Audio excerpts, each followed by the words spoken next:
Hey everyone, I am Zakaya, and welcome to Stirring the Pot podcast, where we explore all things policy related.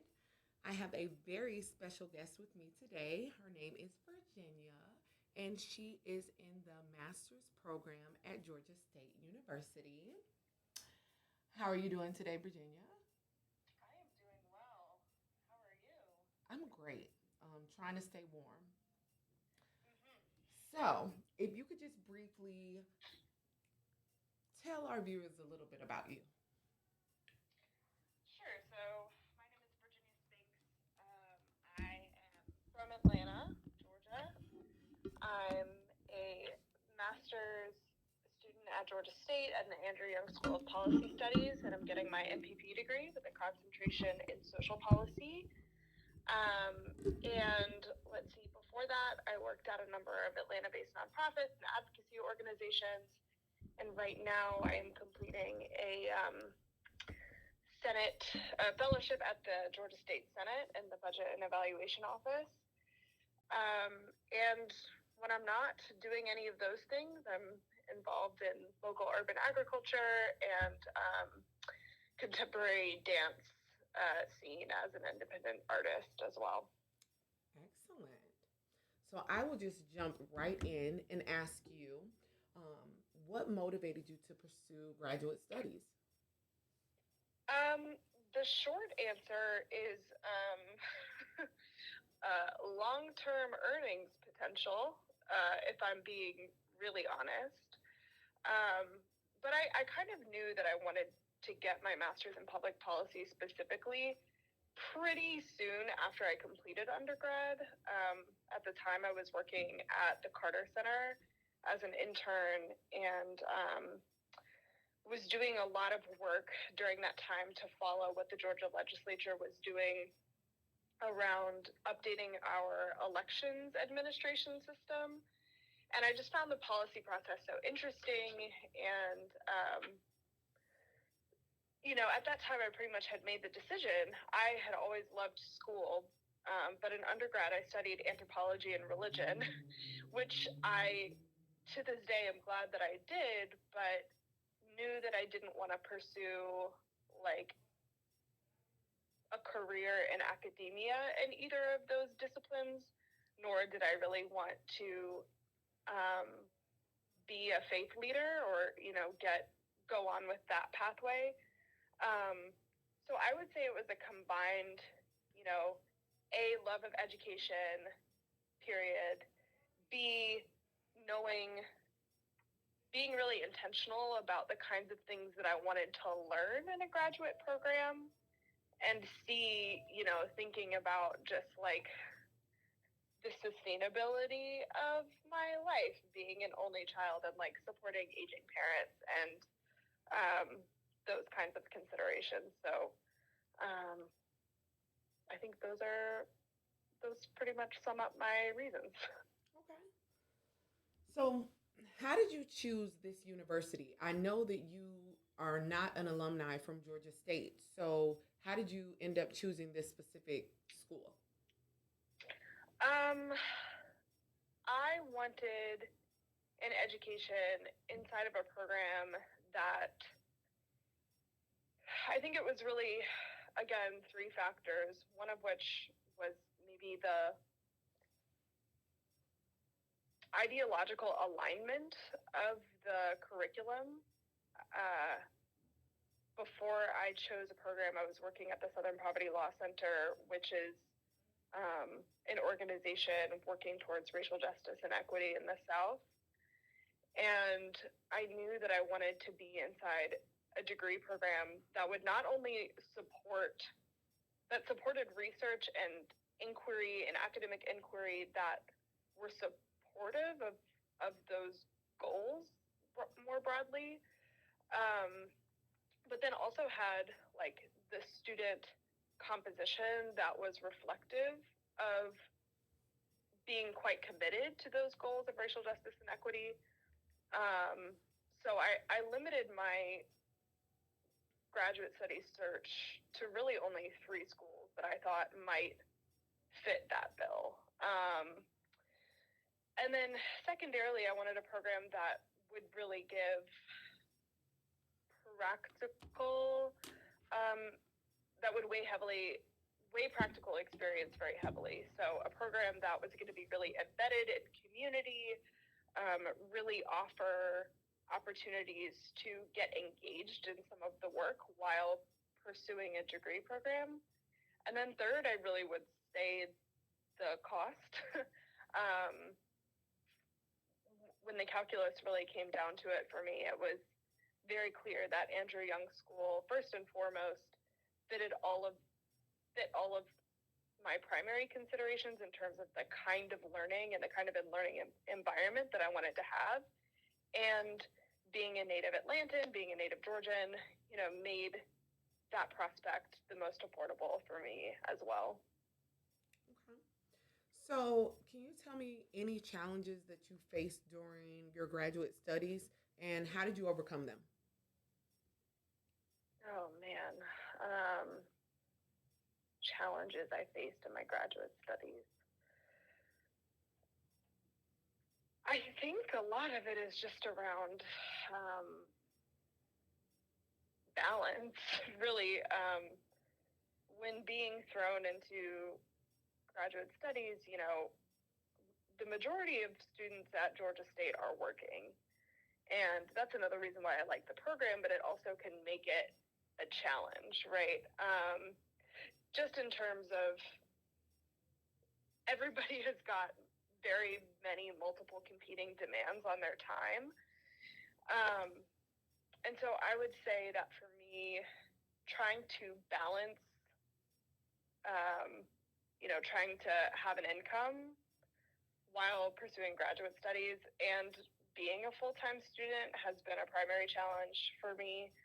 Um, but I don't know, worked to overcome them by just getting really good at communicating. I heard a lot of people say this before I started grad school, but you will have to say no to things and you will have to really be very intentional about how you prioritize your time. And I have found that has really helped me. A lot of kind of health habits have helped me stay balanced and focused, what I need to be and what I need to accomplish a lot. Um, Months of that on end can lead to quite the, um, what am I thinking of? Not like withdrawal period, but a period of needing respite from that has been kind of an intense cycle to experience. But overall, I would find that as I've gone through my program, the ability to balance all of the competing priorities has gotten better, and I am looking forward to a time when I can do a little bit less in my life. Understandable.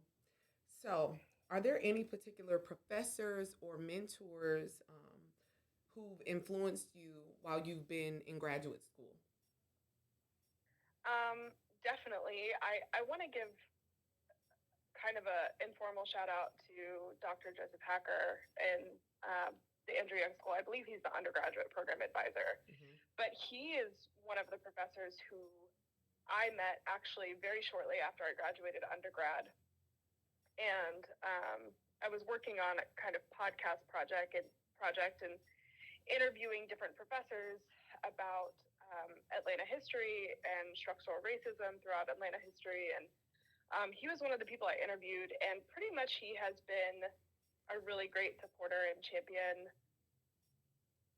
from that time forward. So, even 5 years after we had met, he agreed to meet with me about the Andrew Young program and was very just, I don't know, a helpful advisor in helping me navigate what the program was about, what the possibilities were in terms of what I could focus on or study, or make the program work best for me. I would say also Dr. Capers, who's now the graduate program director. I've taken 2 classes with her, social policy and race and policy, and have learned so much. I mean, I really can't even quantify how much I've learned from her in terms of not just being a passionate person and caring about the work that you are doing, but also being able to back up that passion with academic rigor. And I think maybe that's the best way that I can put it, and how to translate it and be a successful person in the policy space as a working adult, and try to understand the systems that we are working up against and within. And then lastly, I would say Dr. Heiss, a lot of people before, as I was asking people about the program, they said, oh, you've got to take Dr. Heiss's class. And now I'm in my second class with Dr. Heiss, and I'm taking, he's advising my practicum as well. I didn't expect to have such a passion for data analytics and coding and data visualization, because I just really didn't know those disciplines existed before I started at the Andrew Young School, and have just kind of fallen in love with those skill sets. I just feel really empowered in being able to do that kind of work. And beyond that, Dr. Heiss, not on top of being such a really good teacher, he's a really supportive professor as well, and makes himself so incredibly available to all of his students, and does so with an exceeding amount of kindness. And for that, I'm really appreciative as well. Aww. So shout out to Dr. Hacker, Dr. Capers, and Dr. Heiss. Indeed. So you speak on this love for data visualization as a newcomer and taking Dr. Lewis's stats class. I can just say it's also something that's super unfamiliar to me. And my first week of class was so challenging. I felt like, am I an imposter? I just graduated cum laude, and I got into this class, and I'm like, wow. Yeah. It's really intimidating at first, and yeah, I think it is so intimidating, and feel such gratitude to the way that the professors broadly at Andrew Young School work to support their students to get the knowledge that they need. So I feel that way about Dr. Lewis too. I mean, sitting every class, it was what's happening? Okay. And just taking the baby steps to get there and have it make a little bit more sense than it did. But the introduction to just statistical and programming language in general was definitely a rude awakening. I agree. So before I let you go, I'm gonna just, because I know you're on lunch, you're a busy woman at the Capitol. How is the grad process different from undergrad? Is it more or less difficult? What are some pros? What are some cons? What would you do differently if you had the chance? And then lastly, just any advice that you would give to someone considering pursuing graduate studies in your field? Yeah, I would say the primary difference is one that I highlighted earlier, which is that, the majority of students at Andrew Young School, graduate students, are, especially master's students, are working. And in undergrad, I felt like I had a lot of space and time to do my schoolwork, but also socialize. And there was also, I think, my undergraduate experience was very much that of, a liberal arts college. And so a lot of the academic inquiry that I was doing was because I was interested in it. And I was thinking so much less about how is this knowledge going to translate into a career? And I feel very fortunate to have had that kind of experience. And I knew that I, again, wanted to go back to graduate school because I would need to focus more on a career and trajectory degree program. But I wanted to be really sure about what degree program I was going to do. So, again, that distinction between just needing to work and needing to balance the school priorities with all of the other things that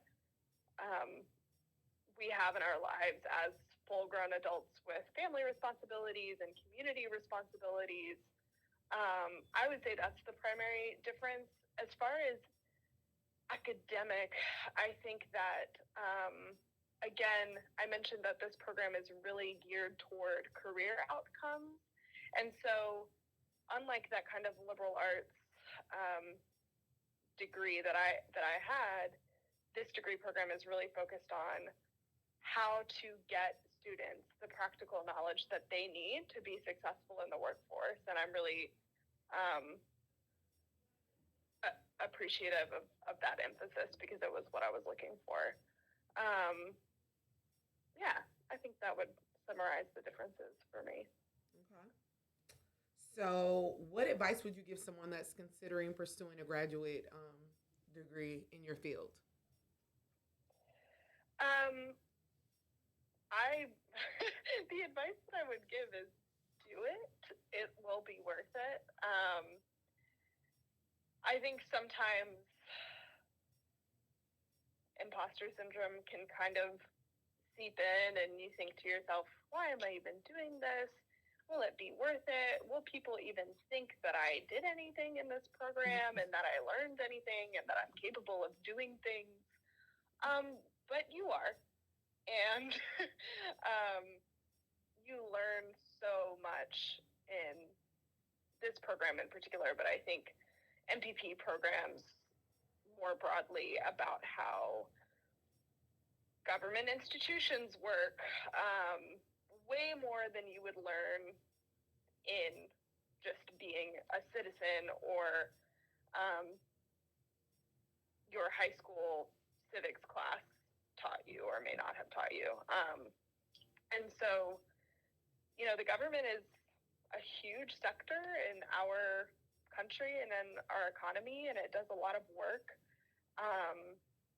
And yeah, I just think that all of that, if you're interested in government processes, if you want to serve in the public sector opposed to working in the private sector, an MPP is the best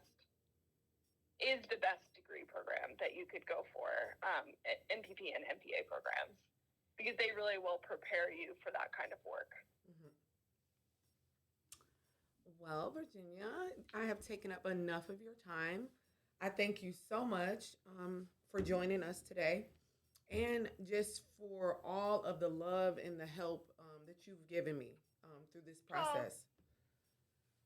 I know that I can call on you if I'm confused about something or if I need some advice. And I really thank you for that because I think it's necessary to have someone that you can go to who's familiar with what you're going through, who can help guide you and reassure you and calm the anxieties that you have. And you have done that for me. So I just want to give a shout out to you. I appreciate that. And truly happy to do it. It's like, that's how it should be. Mm-hmm. I've had shout out to Elizabeth Bogue, who has served in that role for me. She came and did a guest lecture in Dr. Capers' class, which shout out to Dr. Capers because she asked her student to come do a guest lecture after she had graduated the MPP program. Wow. And learned so much from her. And yeah, she has been a great resource for me. And so, I love that about the Andrew Young School too, is that there are just people willing to be in community with you. Yeah. And that is so important. I agree. Well, I will catch you later. Thank you again. Enjoy your lunch. Have a great rest of the day at work. And we'll catch up soon. All right, sounds good. See you soon. Bye bye. Love her. That was so nice. Love her. That is really funny. Dr. Hacker fully used the podcast last semester that he was on for her in our as one of our readings. I have to tell her. Yeah, I was looking at old Atlanta urban planning, and just seeing how that's shifted in the last 30 years. It's Wow. It's a really, really, really good podcast. Highly Yeah, recommend. she's a remarkable young lady, and I wish her the best. She'll be graduating soon, Oh my so goodness. I'm very excited for her, and I would love to see what she does. Yeah, she's gonna go far. Yeah. She's gonna do amazing. She's very passionate. So let's introduce you, Hello. Miss Abby. Hi. Tell our guests a little bit about yourself. So my name is Abby Waldron. I am a MPP student at the Andrew Young School in Urban Planning and Policy. Congrats. Thank you. I'm also a research fellow with the Center for Urban Transformations at GSU. We are as a member of the second cohort to have come around. So that's very Okay. exciting. That is exciting. Yeah, we do research with community partners throughout the city, the region, and then also in other counties in the state and the southeast. Okay. Yeah. So can you share a little bit with me about your field of study? Yeah, so I'm doing urban planning and policy. My all of my research that I'm doing consistently across my classes is looking at environmental policy, focusing on how we can shift it towards a more sustainable future for all of us so that the world doesn't burn down, hopefully. That is amazing. I'm actually doing an internship with Georgia One. Shout out to them. And they are an environmental justice nonprofit who is actively trying to get an environmental justice bill passed. Amazing. And I just love it. Honestly, I didn't know about environmental justice. Yeah. And I didn't know that it affected me. And It's a foundational part of the environmentalist movement because there was this transition in the 90s towards conservationism, which is obviously a part of environmentalism, but it shifted the focus away from people towards plants because that's an easier pill to swallow than looking at the way that environmental racism affects communities, environmental classism affects people in poverty, and disproportionately that overlaps in America along communities of color. And looking at how that disproportionately affects all of us almost in every way, shape, and form, looking at I-75, 85. it blew my mind. Yeah. It blew my mind that Yeah. environmental justice is a real thing. When you hear it, you think maybe tree hugging. No disrespect, but No, that's fully the way that it has been pushed for the last 20-ish years since the turn of the millennia, because that's easier to accept, honestly. And that's also easier to capitalize into a corporate system of, well, we planted so many trees, therefore don't look at how much oil we've spilt in the sea. You can save the environment. Just buy from Shell gas and oil. Exactly. Yeah. Okay. So tell me, what made you choose Georgia State University? So I chose Georgia State because I'm a Georgia girl. I'm from West Georgia originally. I went to UGA for undergrad, go Dogs, and I focused in the history department. And my lovely, lovely thesis advisor, who I took a bunch of classes with, shout out Montgomery, Dr. Montgomery Wolf.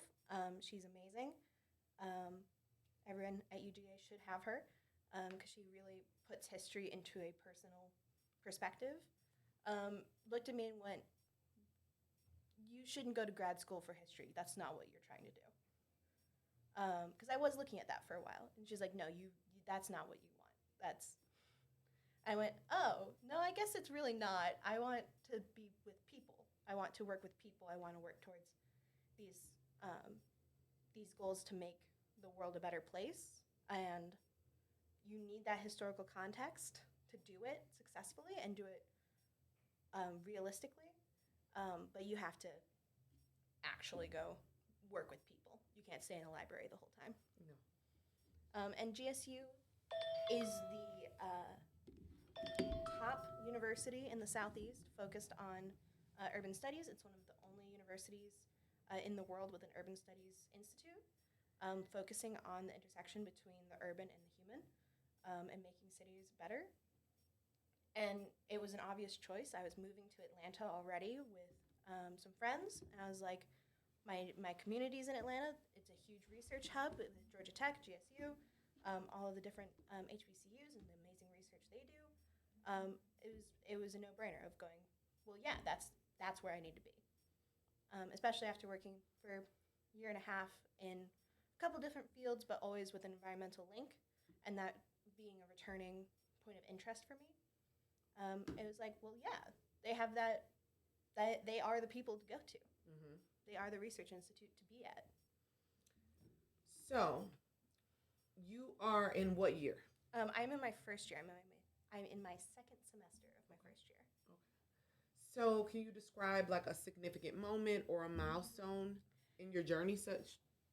Yeah, I think a really significant moment was, so last semester I was a TA for Dr. Ashley Fulmer in the business department. Nice. Working as one of the only TA. She had a couple of RAs that would help out with a 150 person class, and that was a test of patience and maturity with the students, as well as really seeing the way that psychology and interpersonal relationships plays into that class, and the way that is played out in the corporate world, and how that's going to be the most effective way towards getting any kind of change on a corporate level is using that interpersonal psychology. Because no one's going to do anything that you need them to do if they don't like you. True. So how do you balance everything, your commitments, your work? You said you were doing a fellowship. Yeah, so I actually have 2 fellowships. I am with Center for Urban Transformations, as I've said, but I also work very low part-time with the Partnership for Southern Equity, who are amazing, working on the Ford Urbanite Challenge, looking to fix mobility breaks in Southwest Atlanta. And honestly, a lot of that is having amazing bosses who recognize that all of the fellows in the project are in school, and giving us lots of heads up, being very aware of those limitations, and being like, hey, get this on your calendar now. It's a month from now, but you need that on your calendar now so you don't schedule over it. Mm-hmm. And really respecting that balance of time. I've sort of set up my schedule the best I can, so I have days in between classes to finish assignments. The other thing is I have community in Atlanta that forces me to leave my house and the school and go do things that are good socially. And I have an amazing roommate who is like, we're going to do yoga this month, and we're going to make sure our house is clean at 8 o'clock, and we have a schedule. Structure. Having an external structure with some chaotic, fun interludes in between is really important to my mental health, and figuring out how to balance the very high stress of grad school. Yeah. With some fun. High stress, that part. Yes. So one of the members from the Public Policy Club said, I'd love to hear folks' answers to why. Everyone and their mama seems to have an opinion on whether or not a master's is actually worth it.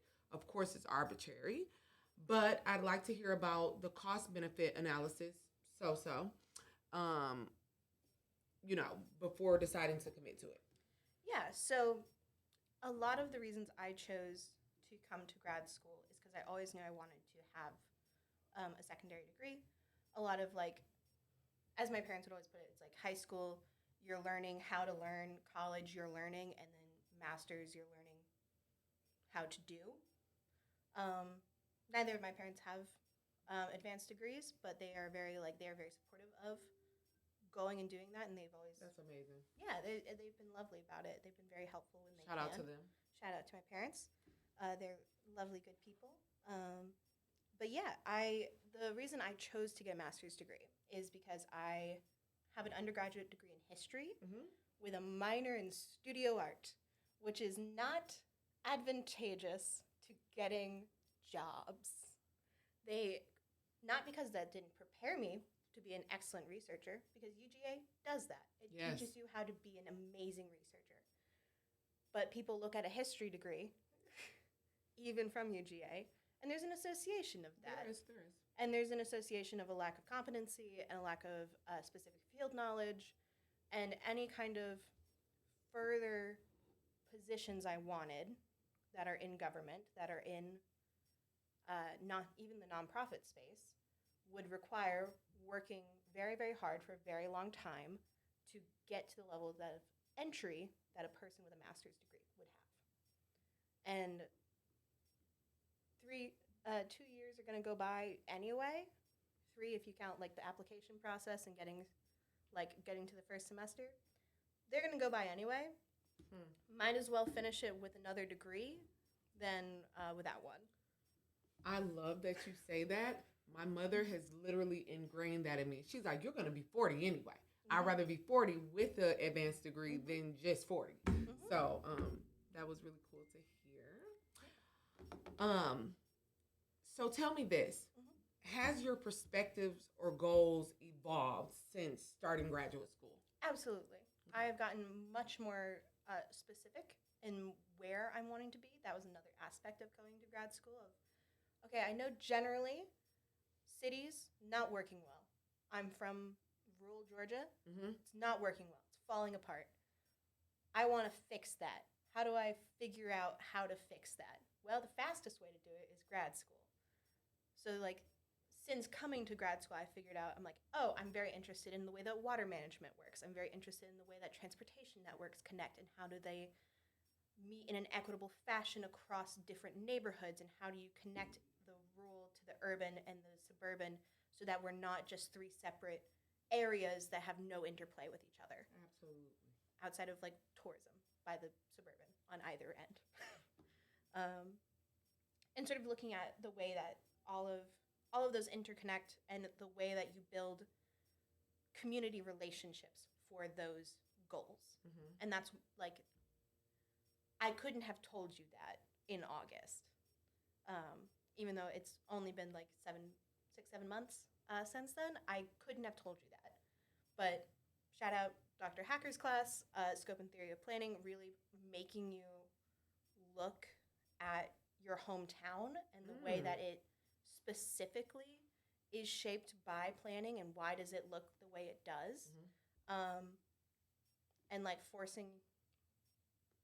forcing everyone to look at either how unplanned or planned those places are, and what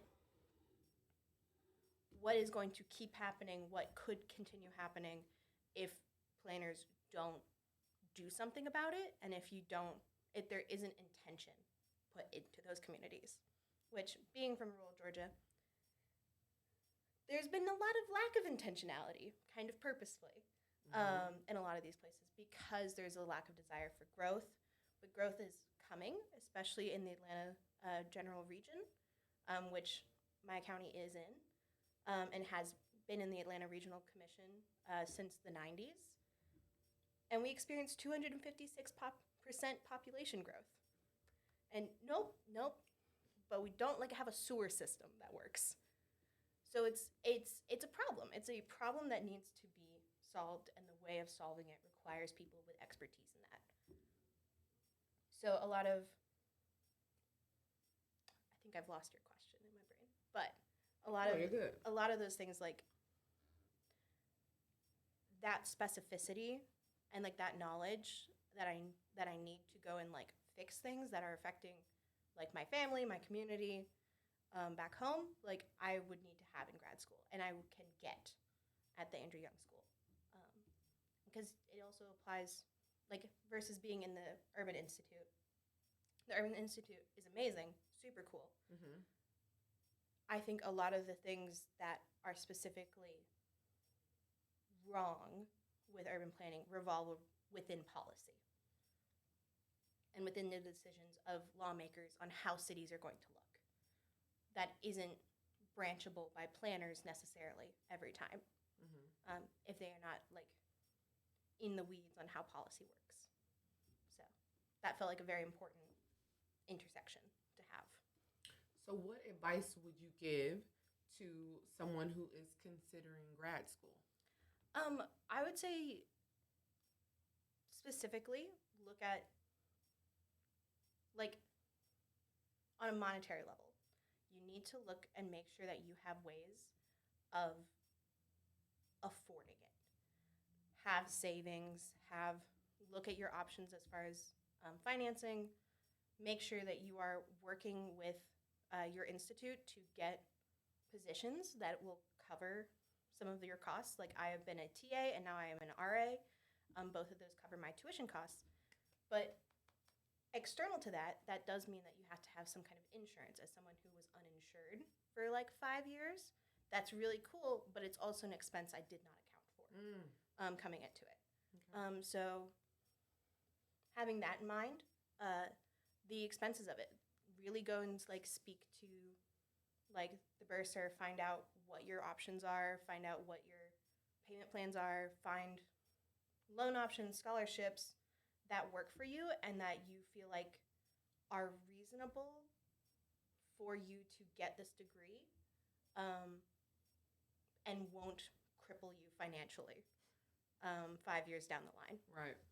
So don't get $20,000 every year if you're getting a master's in fine arts. Probably don't do that. That's not a financially safe bet. Get what you need to be able to survive, to do the things that you need to do. Know that at least at GSU, it is set up for working adults, and a lot of people that will hire graduate students will work with you. They will work with you for your schedule and for your needs. And if they won't, don't work for them if you've already started the program. But also see what your employer can do.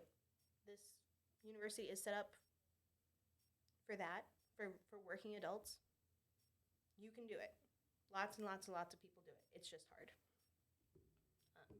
Yeah, and I think be prepared for it to be harder than undergrad, because they want you to come prepared and they want you to come thinking. Took the words out of my mouth. Graduate school is much harder than undergrad. Yes. Yeah. Yes. If you can take some cross-disciplinary class or cross-level classes, Yeah, that would be good to kind of prep you a little bit. yeah, do that. Get a taste for it. See how that is. See how that functions differently. That was I took 6 of them in my undergrad time that were cross-listed. And they were absolutely the hardest ones I got, and absolutely the lowest grades on my transcript. But they were the most informative. I learned the most during them. And were super, like, that didn't deter me of being like, oh, no, this is the kind of rigor I want to experience when I'm in a classroom. I don't want things spoon-fed to me. I want to have to think about it. Yeah. Yeah. Absolutely. So if you have the gall, do it. Absolutely do it. Okay, so if you would introduce Sarah for us. Absolutely.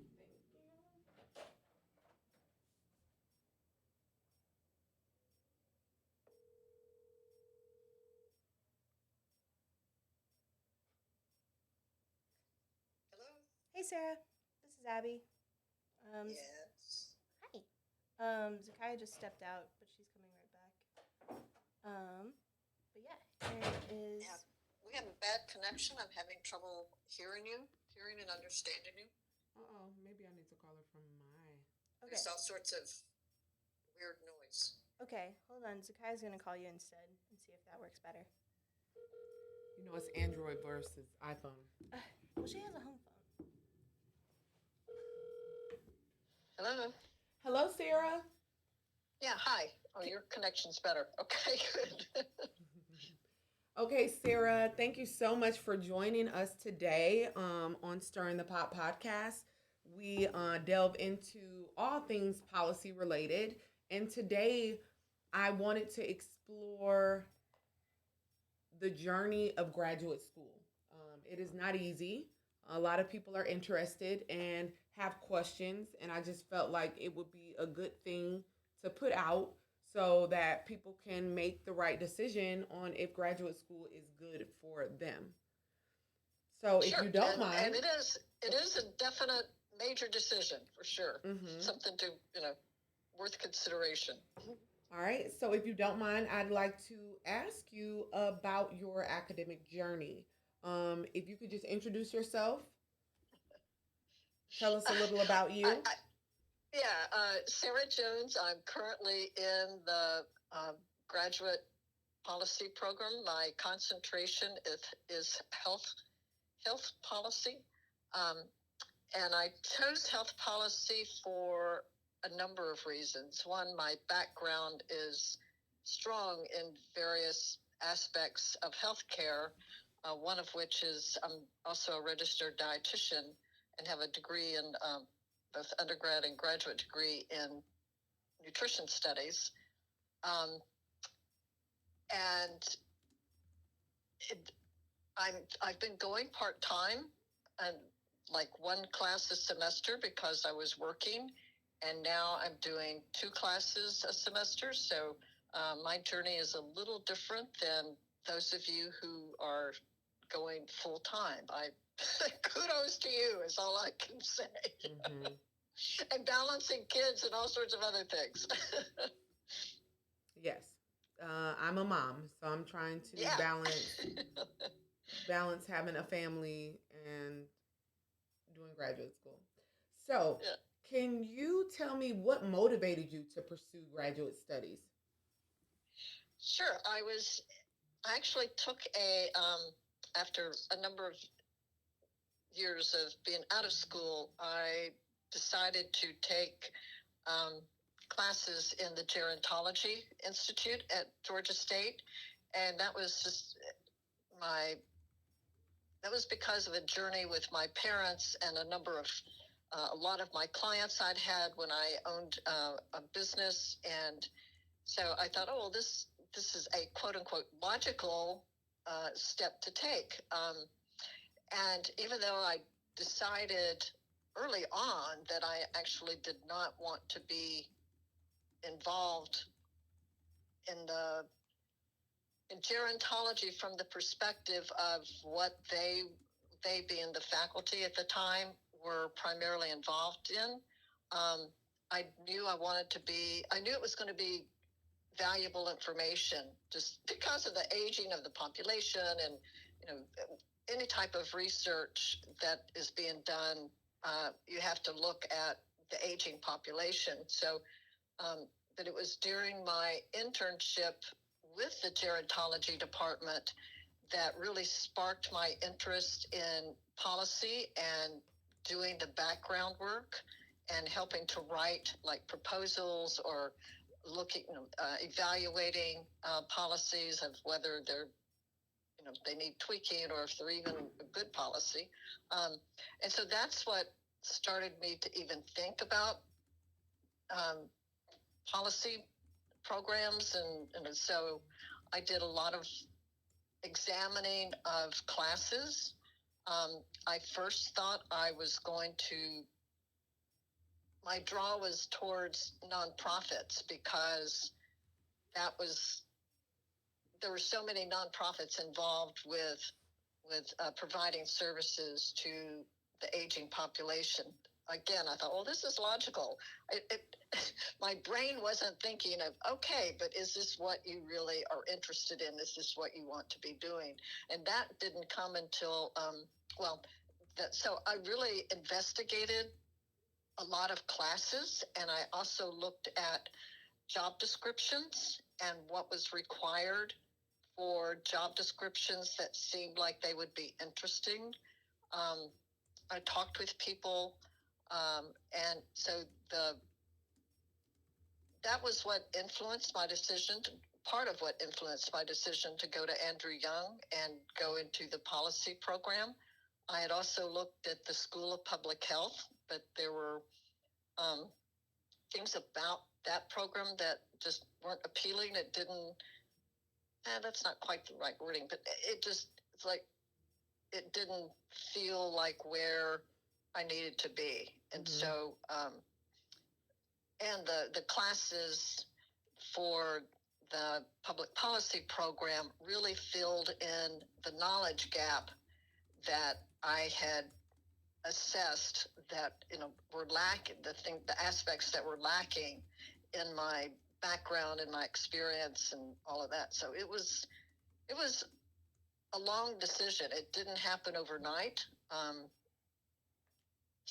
there was a lot of soul searching, in terms of, okay, am I ready to do this? So eventually I'm like, yes, okay, let's do it. Okay.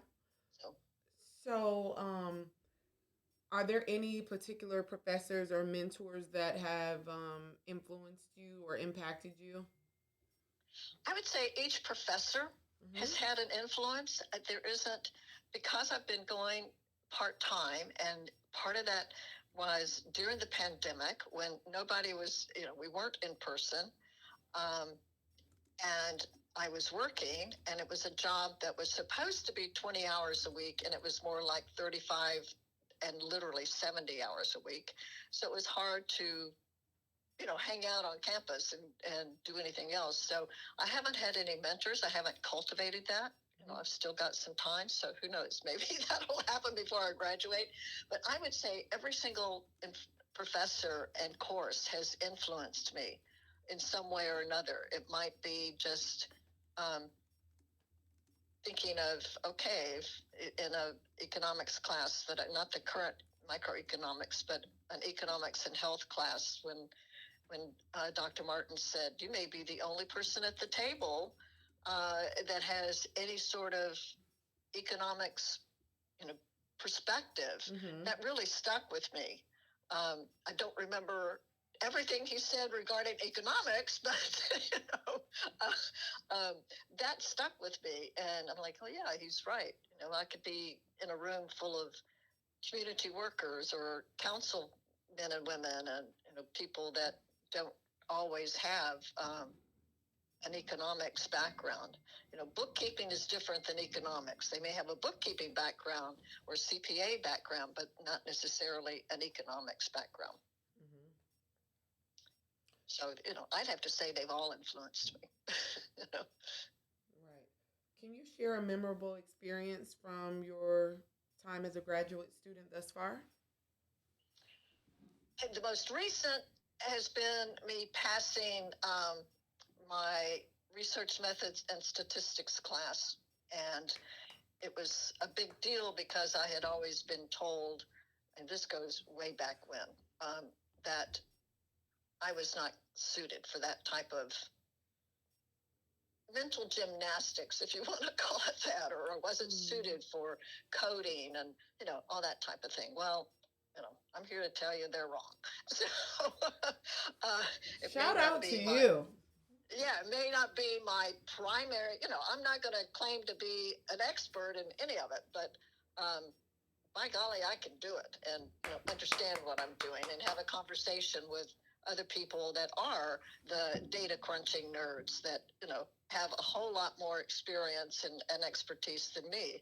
And I would say the other policy experience was when I did my internship with the Department of Early Care and Learning. And this was in January. It started in January of 2020. And then in March, we had to go home and work from home. And thankfully, I had a wonderful supervisor. And the projects I was working on provided me with all sorts of things to do while, during the pandemic, because it was a 6-month paid internship. And nice. Other interns were not as fortunate. And anyway, but that particular experience, because I did not have any background in the, they were interested in what I could do in terms of research and data analysis from a literature review type of perspective, not a numbers crunching, statistical program perspective. And the research I was doing on playgrounds and children's development and that type of subjects it really opened my eyes and it changed my perspective. It broadened my horizons, I guess you could say, and it changed. I noticed one of the questions was how has your goals and your perspective changed? Well, that particular experience changed my perspective. I would say the most dramatic of any of the classes I've had. And so it's, I feel like I'm much more open-minded and open to experiences and um, employment opportunities because of that, rather than keeping myself in a narrow, oh, this is my only focus and this is only what I want to do. Well, that's not me. I've discovered that I'm more of a generalist.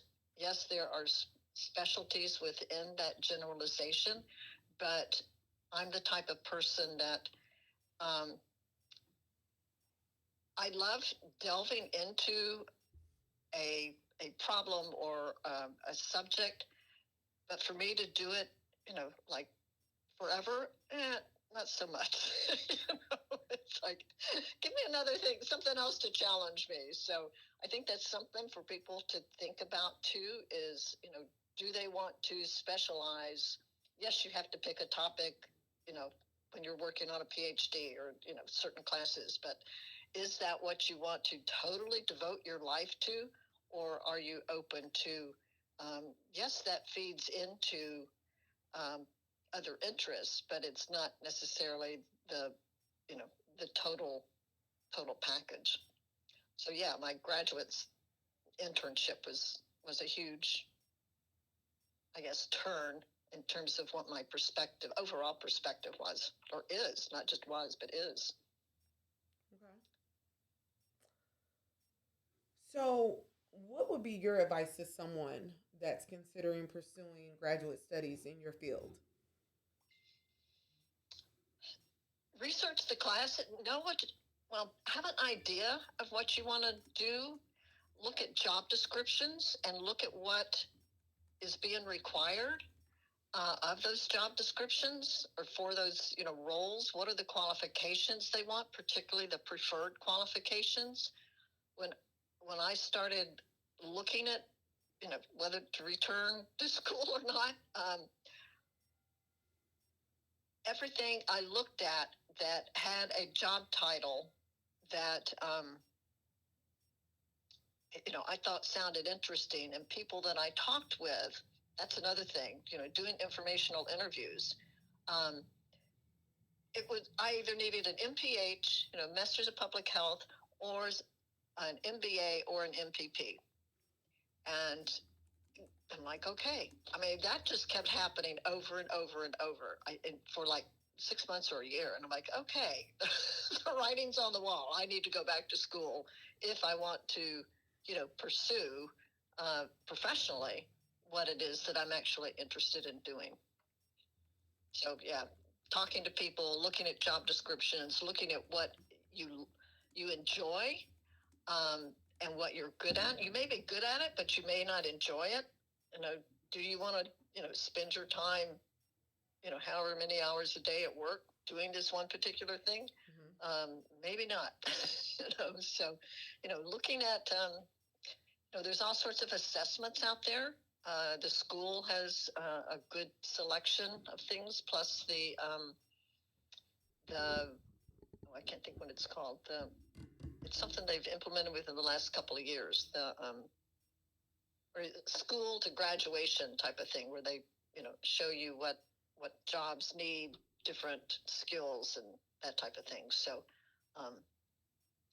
doing a lot of self-assessment is very important, and assessing the programs that you're looking at and the individual classes. What's been your favorite class? Oh, that's a hard one.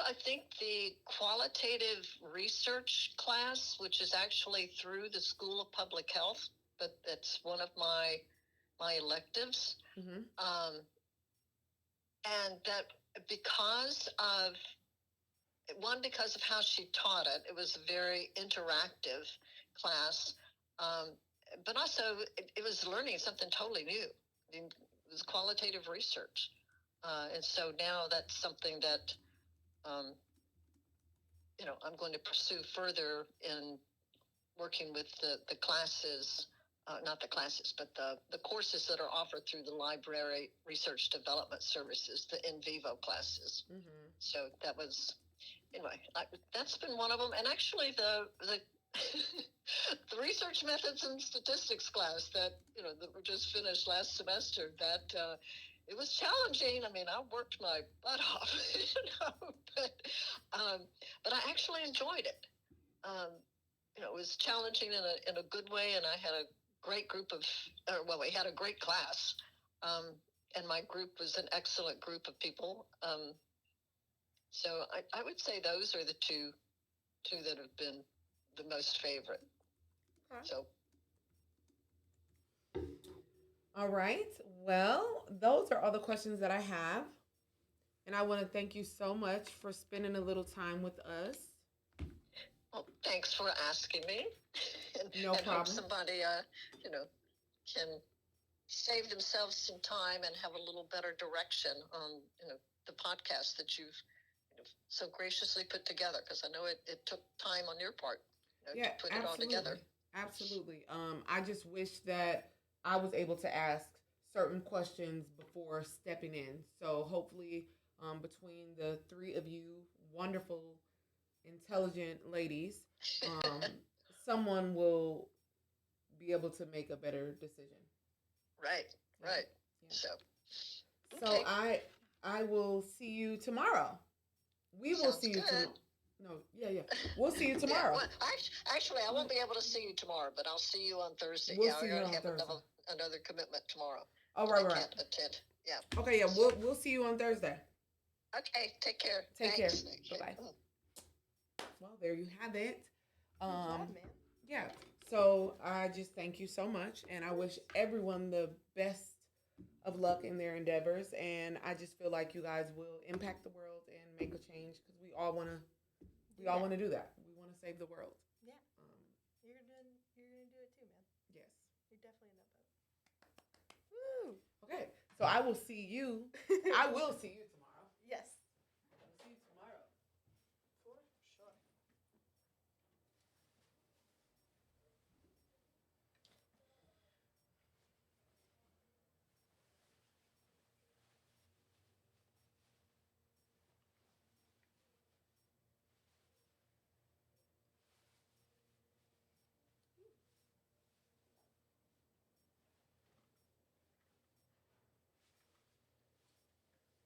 What is on your agenda now? Doing GIS and all of the GIS. geographic information systems. I do that for my GRA. I do GIS and BIS. Very cool. Yes. I'm taking a class on it right now because it's super important in planning. Mm. Yeah. Tying up the maps. I've got to grab some lunch because I'm hungry. That's very fair. I haven't eaten. I had very large risotto for lunch. Ooh, sounds so good. It was really good. The public policy / business building. Mhm. Um, Oh, I don't like it.